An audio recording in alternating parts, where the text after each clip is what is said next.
Welcome to episode 7 of the Alnwick Castle Podcast.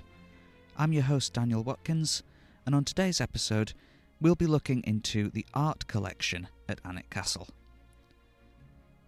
The castle contains an incredible collection of paintings from artists like Turner, Titian, Canaletto, Van Dyck and many more. Members of the Percy family over the centuries have been great art collectors, from the first Duke and Duchess in the middle of the 18th century, to the 10th Earl of Northumberland a century before, and a century after them, the 4th Duke in the mid-19th century, from whom many of the Italian Renaissance paintings in the collection came to be at Alnwick. I spoke with documentary maker and art critic for the Sunday Times, Waldemar Januszczak, about some of the highlights of the Alnwick Castle art collection. We talk about Canaletto, Titian, and particularly an artist you might not be as familiar with called William Dobson. Our conversation was recorded remotely, and there were a few connection issues on my side of the conversation, so the sound levels might be a little different in this episode.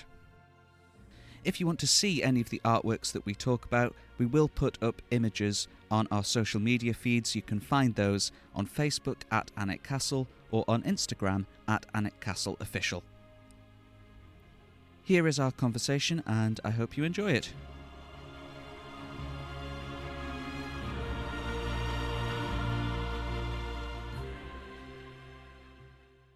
I am very happy to be joined on this episode of the Alnwick Castle Podcast by the leading art critic and documentary maker, Waldemar Januszczak. How are you? Very well, thank you, yes. And I envy you being up there in Alnwick with all that wonderful stuff around you.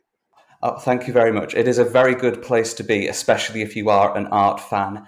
What are your memories of visiting the castle and seeing the collection that we've got here? Well, they're all exquisite. I mean, I loved going up to Alnwick. When I was making my William Dobson documentary, I had lots of reasons to come up. So I think we came up 3 times filming. So I got to know certain things in it pretty well. And I always loved to come up there. What a fantastic collection, what an amazing building it is.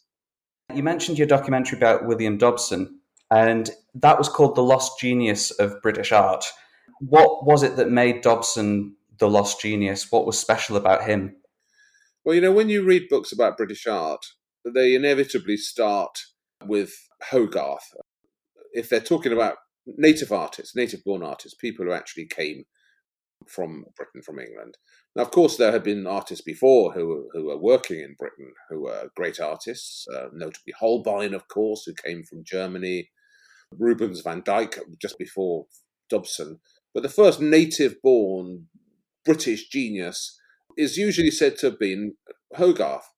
But I disagree with that. See, I think that 100 years or so before Hogarth, Britain had already working here a chap who was born in London, a native-born artist of genuine international stature, and that was William Dobson.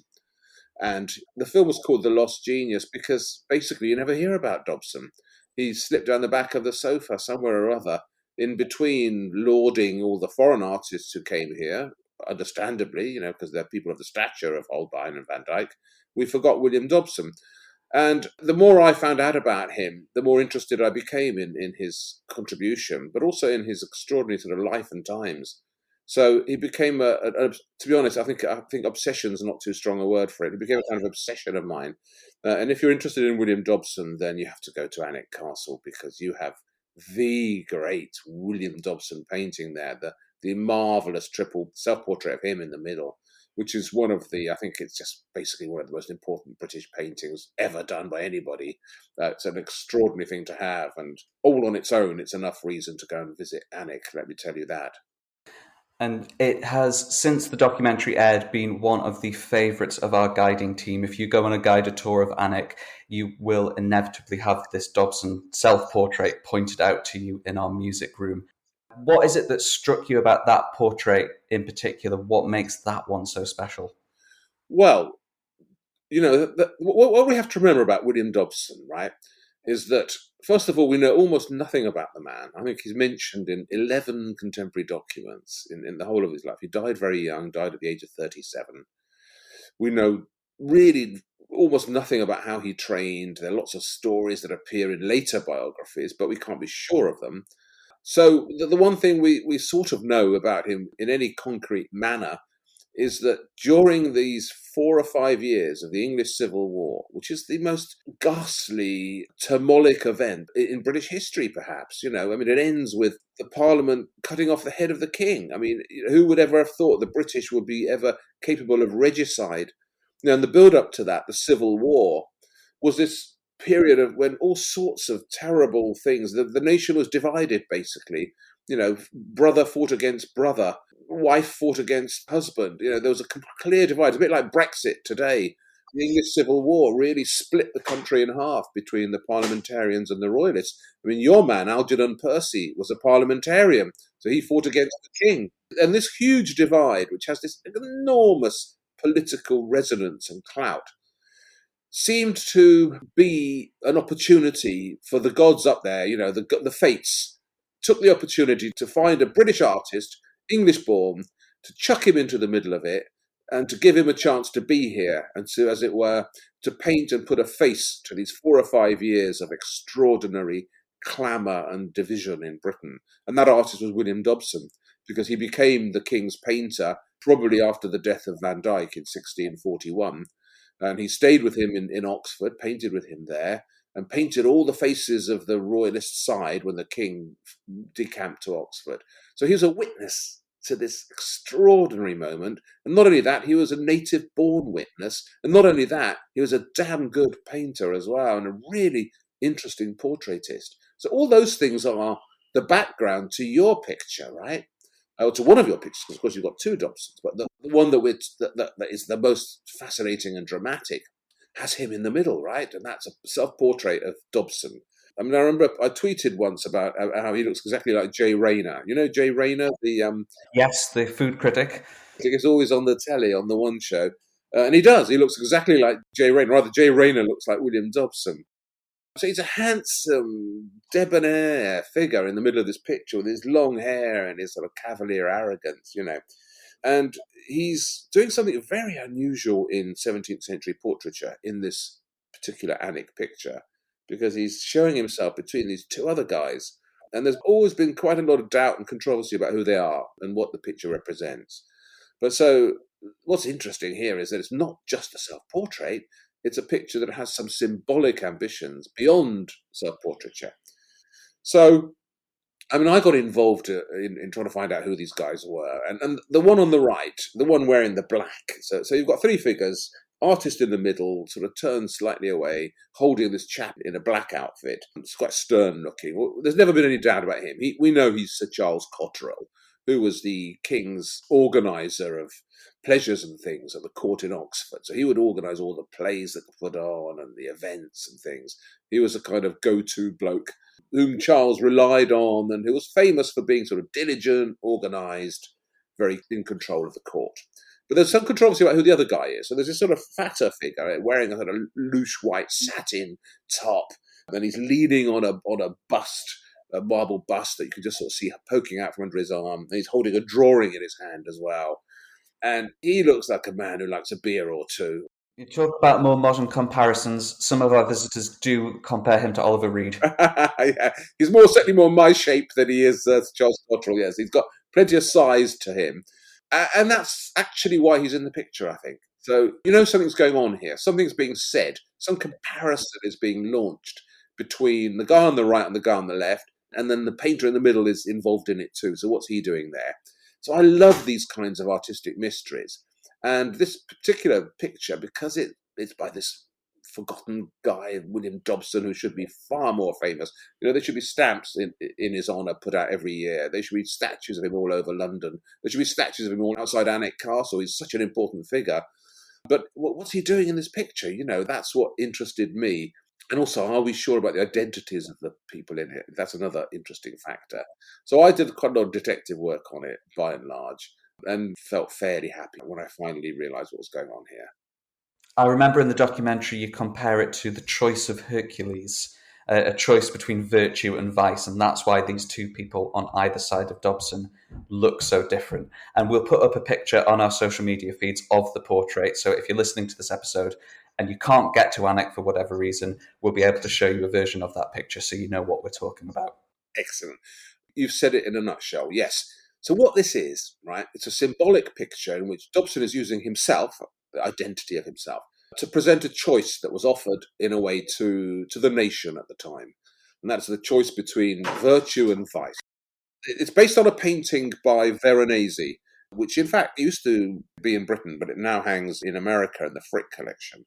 And it's one of the stories of Hercules. There came a point in his adventures where he had to choose between virtue, the good things in life, or vice, the bad things.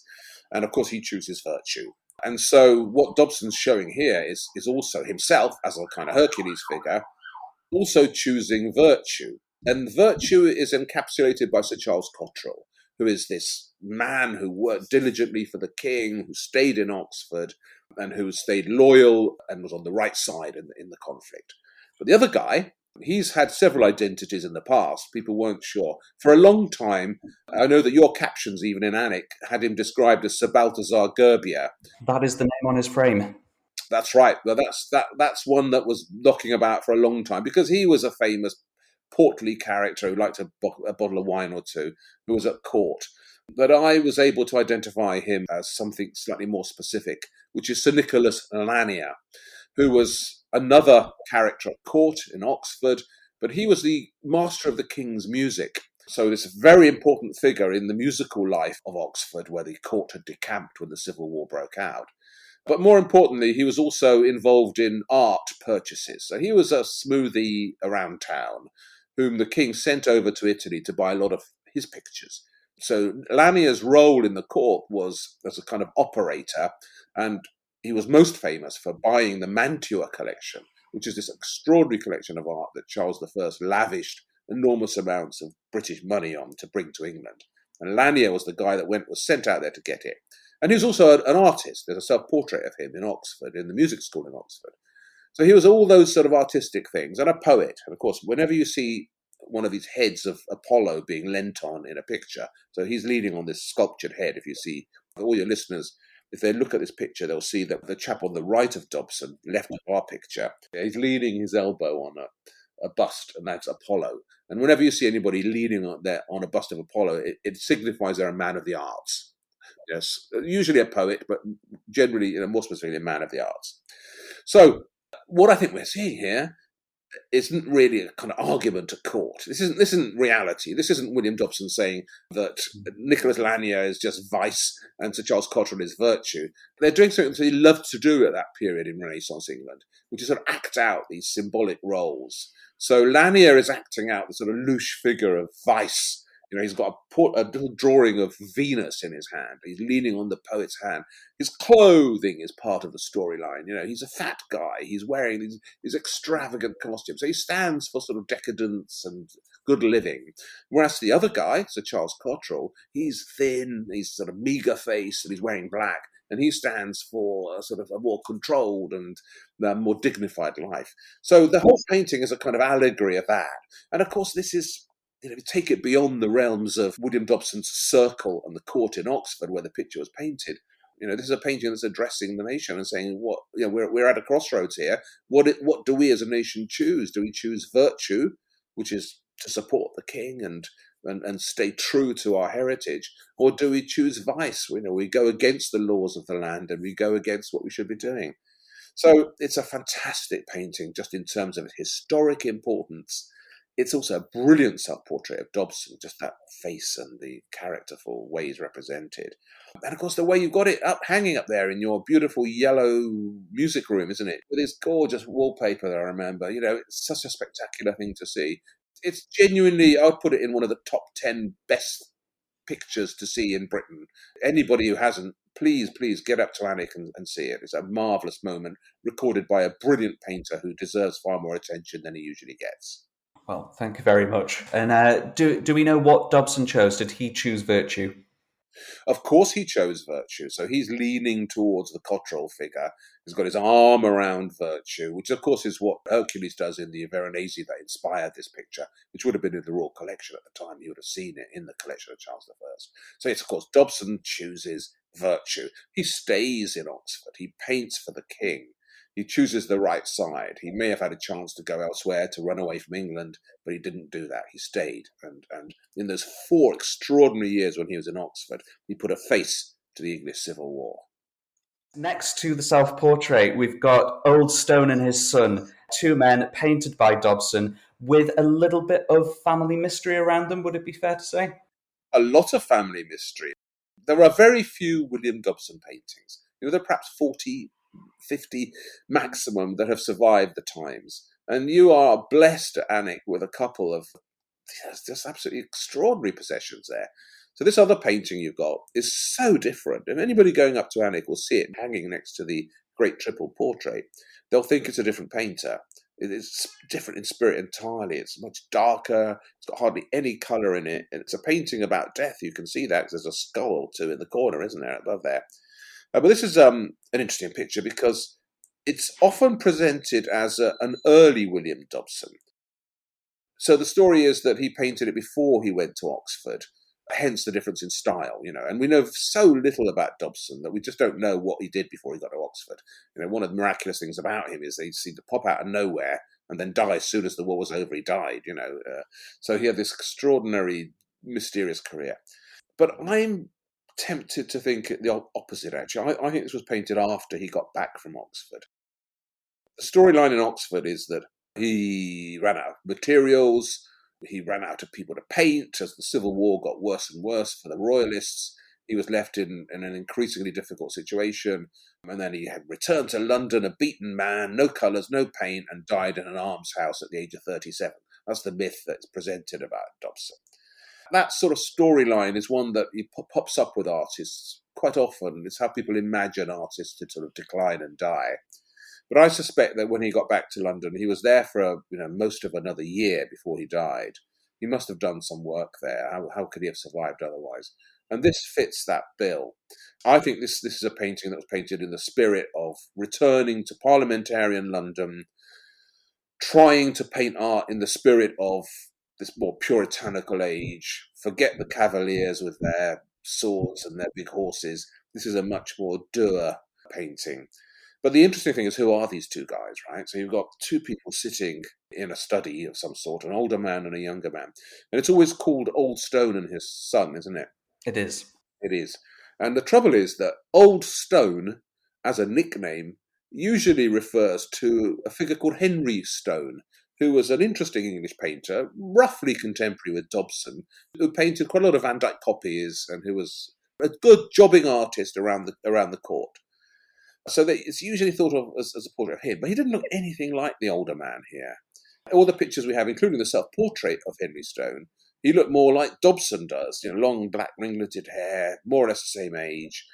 It just doesn't fit the bill. He looks far more like the guy standing behind, in fact, who looks much younger. So I think this is actually a portrait of his father, Nicholas Stone, who was the king's sculptor at the time, was an old man who happened to live in the same road as William Dobson. So when William Dobson returned to London, he lived in St. Martin's Lane, which was this street in London, still there, just by the National Gallery.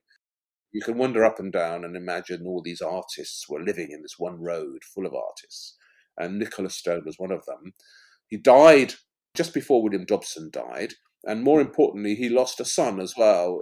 There was a family of sculptors, the Stones, who worked for the king, did some amazing things in Oxford and in London. Some great funeral monuments in Westminster Abbey by Nicholas Stone, for example. And we don't really know what he looked like. There's just one kind of drawing of him in one of the books by virtue of famous British artists.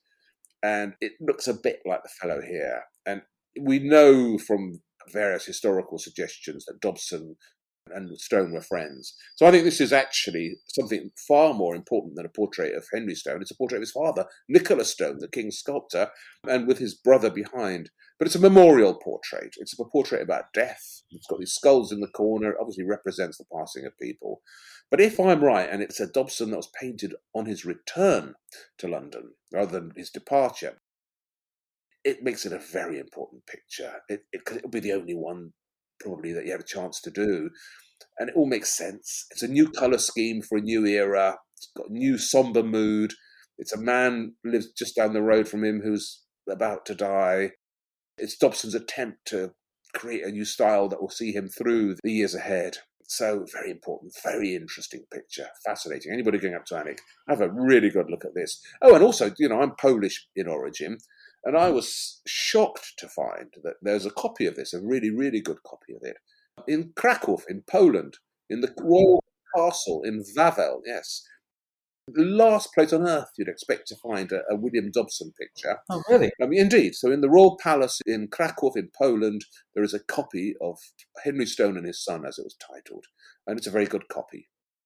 But Dobson himself didn't have many years left himself after his return from Oxford. He was dead by the end of that decade, by the end of the 1640s, wasn't he? He had 1 year, literally 1 year. He died just before the king was beheaded. He died in 1646. So, he died at an extraordinary kind of young age and had no time at all to enjoy anything. And the story was that he died in poverty in an almshouse, very poor, very completely forgotten, having been, as it were, the painter who painted the king and the royal situation, having this grand position of being the king's official painter. He just fell away, died, forgotten. It was one of the other reasons why no one talks about him.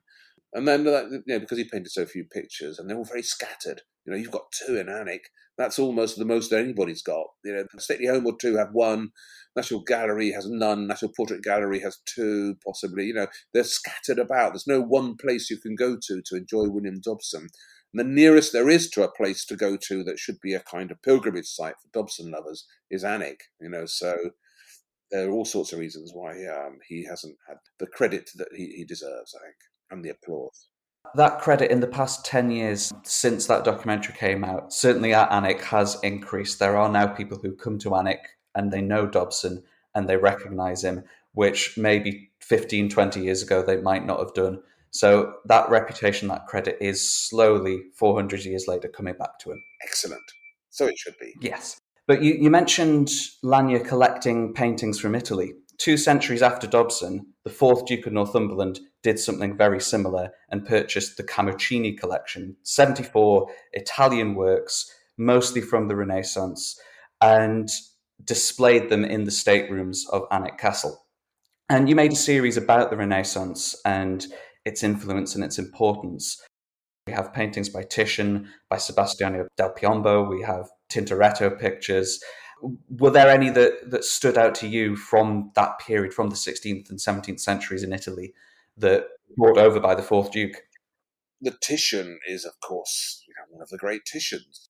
It's a double portrait, isn't it, of Bishop of Rodez. Now, I know Rodez quite well, actually, in France. It's on the sort of motorway down to Béziers, where we go for the summer. Lovely, interesting little town. And the cathedral there is sort of militaristic building. So it was built during the time of great religious troubles in the south of France.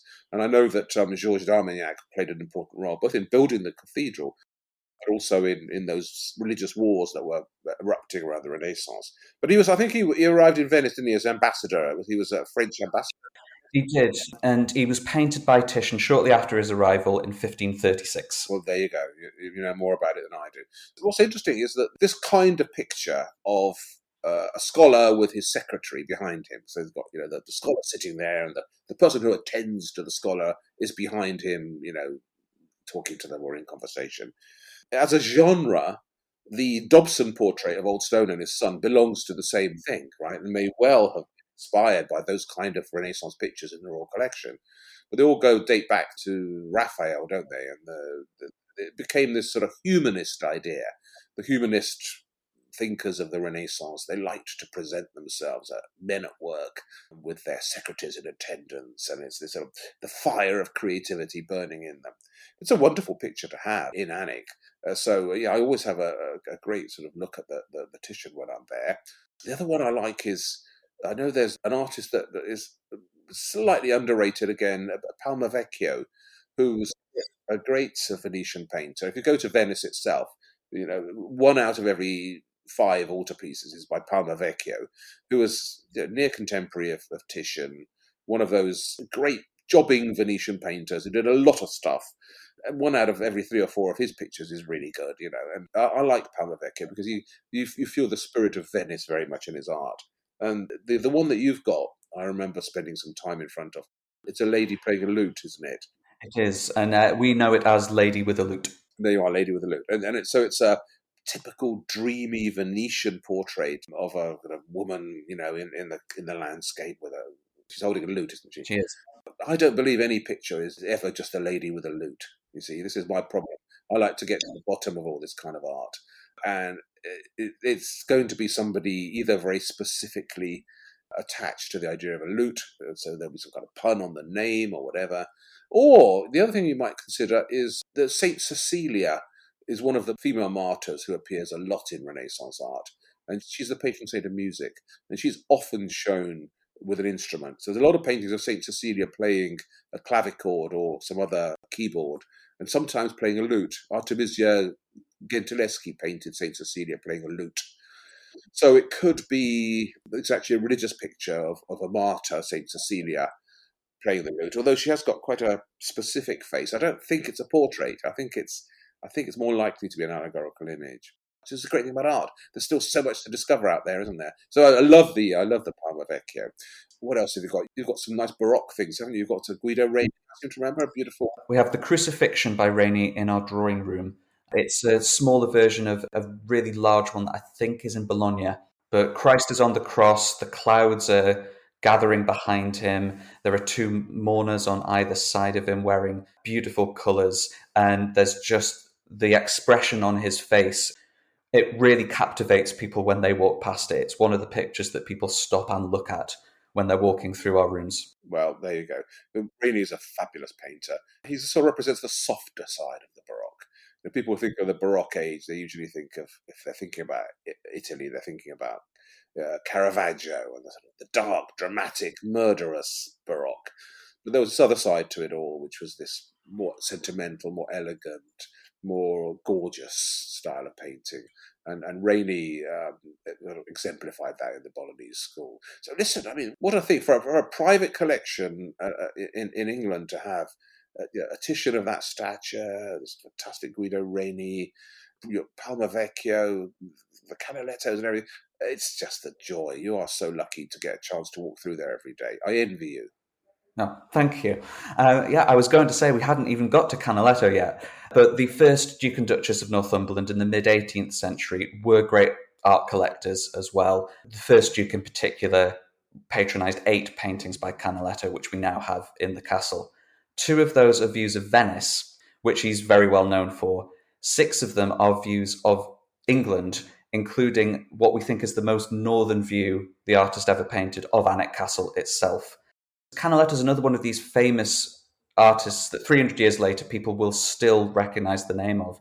Why has he stood the test of time, whereas other artists might be forgotten in popular imagination? Because he was so damn good, that's why. I mean, boy, did he mine a rich vein of imagery. Canaletto was the artist of the Grand Tour. If you were one of these English, or even any country in, as it were, civilized Europe, where people had pretensions to know about art, when they did the Grand Tour in the 18th century, they went to Venice. Venice was this town that everybody had to go to. It was miraculous. It's floating on water, and it was filled with Titians and Tintorettos, great art. And when you went, you inevitably, these days we would walk into a postcard shop and buy a postcard or a T-shirt saying "I love Venice." But in the Grand Tour days, you bought a painting, didn't you? A view, a veduto, as they were called. And the king of the view painters was Canaletto, who was an artist. Again, it's quite easy to underestimate him because he churned out so much art. There are so many Canalettos and so many copyists as well afterwards, using his mannerisms, his style. I think it's easy to forget that actually, when he started out, what an original, interesting painter he was, because he was the first view painter, really, to use a camera obscura. Now, in my series about the Rococo age, I do a little bit about Canaletto, and you can actually see me pouncing about trying to use a camera obscura. I'm not doing it very well, I have to add, because it's not an easy implement to use. But it's basically a pinhole camera. You can make it yourself, really, which sends an inverted image of what's in front of you onto the back of itself. So if you use one, you cover your head with a dark cloth, you put this apparatus in front of you, and you get an inverted image reflected onto the front of the camera of whatever it is you're looking at. And if you have a piece of paper attached to that, you can then draw, so basically sort of trace the outline of what it is you're looking at. So it's quite a crude implement, but it's also incredibly useful because it gives you a very exact record of the main things that shapes you're looking at. And if you became good at using a camera obscura, as Canaletto did, you can record things with a new exactitude, with a trustworthiness that simply wasn't there before. And so Canaletto became this kind of expert at recording a very real feeling Venice. Now, sometimes that was an illusion because, of course, he would also exaggerate, change things to make them even prettier. But the mood of his art had a sense of reality to it. And so all these people who went to Venice to look at his work, they brought their Canalettos back to England, which is why we have in Britain the best collection by far of Canaletto's art of anywhere in the world. The masses of Canalettos here, mostly views of Venice, which were acquired in Venice as a memento of the Grand Tour. But because he was so popular, and because he was making so much money from all these British clients in the 18th century, he is invited over to Britain, and comes here, specifically to have a British career, as it were, and to raise his prices a bit, and to work on commissions in Britain for the same kind of art that he made. The trouble is, of course, Britain looks nothing like Venice. So you have two genres of Canaletto paintings when he painted in Britain. You have the ones where he tries still to make Britain look a little bit like Venice. So his views of London have some of that ambition about them. You've got a terrific one in Alnwick of the... Yes, we've got London viewed through an arch of Westminster Bridge. Westminster Bridge, that's right. So they're still building Westminster Bridge, and you're still building it because you've got that bucket, haven't you? Hanging from a rope. A brilliant little touch. But you can see beyond it, if you look beyond it, you can see the boats in the River Thames and the action on the quay front and all that. It has a spirit of Venice about it. The person who painted this, you feel, just came from somewhere else and brought a little bit of their aesthetic to it and tried to make London look a little bit more like Venice. But when he got out of London and went to all these other places like Warwick Castle, he did a series of fantastic views of Warwick Castle, or indeed of Alnwick. Whatever he did, he's never going to make Alnwick Castle look like a palazzo in Venice, is he? Another side of him, which is this truth-telling side, this exactitude that we know him for, comes into play. And what's fabulous about that painting and about his paintings of English scenes is you get that sense of the brickwork, of the reality of the building and the textures of it. And it's so atmospheric, this capturing of a sort of spirit of a place. And there wasn't a British artist who could have done that, certainly not working at the time. He was the only one who could. And so this fantastically interesting sojourn in Britain by Canaletto, the great Canaletto from Venice. There is a limited amount of pictures that he produced here. They're all interesting. And of course, the one of Alnwick Castle is especially interesting for you lot up there. It is, and it's just round the corner from the Dobsons in the same room. So when people see our artworks, they're seeing them in these grand, luxurious rooms. Do you think the setting of where you see art makes a difference? Of course it does. I personally always love it when there's some sense of sort of authentic setting to an artwork, because take it out of that, put it on a blank white museum wall, it becomes a different thing. It's especially true of religious art, I have to say. If something was meant to have been viewed above an altar with a candle flickering and a religious mood around it, suddenly you put it on a blank white wall in a gallery in London, it's lost so much of its meaning. That isn't so much true of the kind of art that you have mostly at Alnwick. The portraits that you have, the great portraits, by Dobson, by Van Dyck. They're meant to hang in those sorts of scenarios. That's what they're painted for, these plush rooms and hanging on the wall to present this living history of your ancestors and the past of the place. And they're painted with, I think, also someone like Van Dyck would have painted with a sort of understanding of the changing light conditions that you get in those sorts of spaces. The flickering of the candlelight, the light changing through the window as the day changes. He would have painted knowing all that and painted in a way to accommodate those changing light conditions. So there's sort of reality to these things that you get in places like Alnwick, which is very nourishing. I have to say, having tried to film them is a different story. natural light, glaring light coming in through a window. All the things that are good in real life are not good for filming because it just basically, you've got glare to deal with. And I do remember having a lot of trouble filming your William Dobsons because there's a windows opposite, aren't there? But that's okay, you've got to put some stuff up to hide and mask it a bit, screen it, close the windows down if you can, and do what you can. But I would never trade perfect filming conditions for perfect viewing conditions. The perfect viewing conditions, the atmosphere you get, the reality, the sense of being in a place is worth its weight in gold. And you mentioned portraits there. Like many other grand stately homes, we have a lot of family portraits, members of the Percy family. And there are great artists who've painted them, people like Gainsborough, Thomas Lawrence, Philip de Laszlo. When you're looking at a portrait particularly, what makes a great portrait stand out and not just be another face on a wall? I don't think I need to answer that. You just have to look, don't you, to see. Because they stand out, that's already something about it that works as a bit of portraiture. I mean, the William Dobson stands out because it's just so interesting to look at immediately. You immediately see that. But I mean, your great, the great Van Dyck you've got of Algernon Percy, who was contemporary of Dobson at exactly the same time, and this is happening at exactly the same time. Van Dyck is always accused of being a major flatterer, and he was. He was. He made the king, in his portraits of Charles I, he makes the king look like this magnificent, powerful, brilliant monarch, whereas we know that Charles was a sort of small bloke, didn't walk well, very unimposing, nervous, could hardly talk, So the artwork creates an image of someone. This is what the power of art is. Artists can create an image of someone out of nothing except their own talent and the paint they're working with. And Van Dyck was so skilled at that. And you see his portrait of Algernon Percy, which is one of the great British portraits of the 17th century, it's just so tangibly someone. We don't know anything about Algernon Percy. He's a name in history. If Van Dyck hadn't painted him in this extremely kind of stimulating and stirring manner, we wouldn't have a sense of what he was. But because of the art we do, and it's he's saving him from the past and giving him a kind of eternity, really. He'll always be somebody. And what is he? Well, I think he's a rather arrogant. Look at that fantastic expression on his face, slightly looking down his nose at the rest of the world. I am Sir Algernon Percy. But the fact that I think he was the admiral, wasn't he, at the time? He was. He had the portrait made shortly after Charles I made him the Lord High Admiral. So he's decked out in all of his finest attire. Yeah.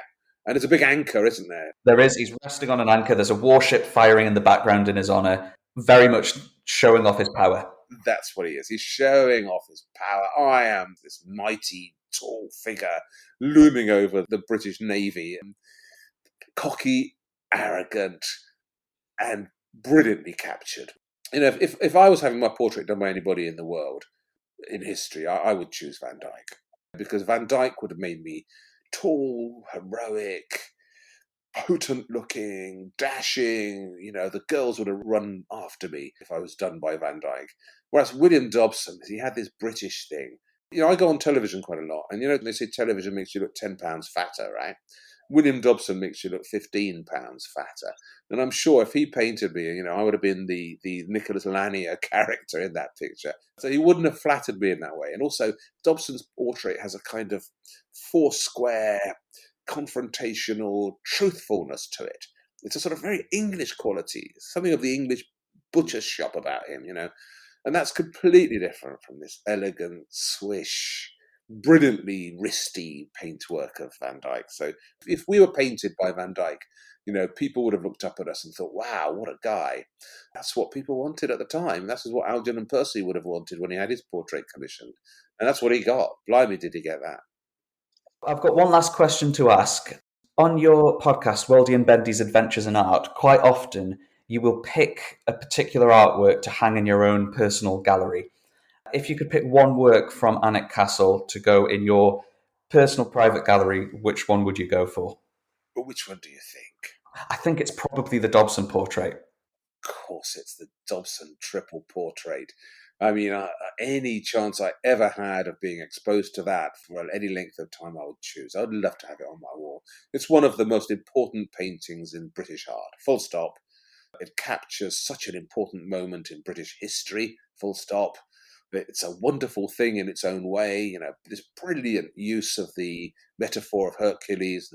Everything about it just sings with interesting ideas and brilliant. It's a brilliant display of talent as well, just to see this poor William Dobson, the 40 or so pictures we have by him, just think what a career he would have had if he'd have lasted another 30 years. And indeed, if we knew more about what happened to him before the Civil War, everything is just this miraculous 4 years that we know about. There's nothing about this that isn't endlessly fascinating. So, yes, there's always wall space chez moi for the great portrait by William Dobson. The staterooms of Alnwick Castle are open, and every painting that we've talked about today will be there available for you to walk through and see at your leisure. Before you go, can you tell our listeners where they can find you and your work online, where they can read or see what you've been up to recently? Well, I'm the art critic of the Sunday Times, so I'm in the paper every Sunday. If you open the culture, you can read me. And I'm also popping on television quite a bit. Used to be a lot on the BBC, but now I'm also on the Perspective channel on YouTube, which is a place you can see a lot of our past films. And the podcast that you mentioned, Waldy and Bendy's Adventures in Art, which I do with my esteemed colleague, Bendor Grosvenor, who's an art historian. That's available on all the usual podcast forums. We were doing it relentlessly during the lockdown period. We've slowed down a bit now, but there's still a nice Christmas special up on that, and you can find that. I'm pretty easy to find. The difficulty with me is being able to spell my name. Once you've got that cracked, I'm in a lot of places. Thank you, Waldemar Januszczak, for joining us on the podcast today. It's been a pleasure. Thank you.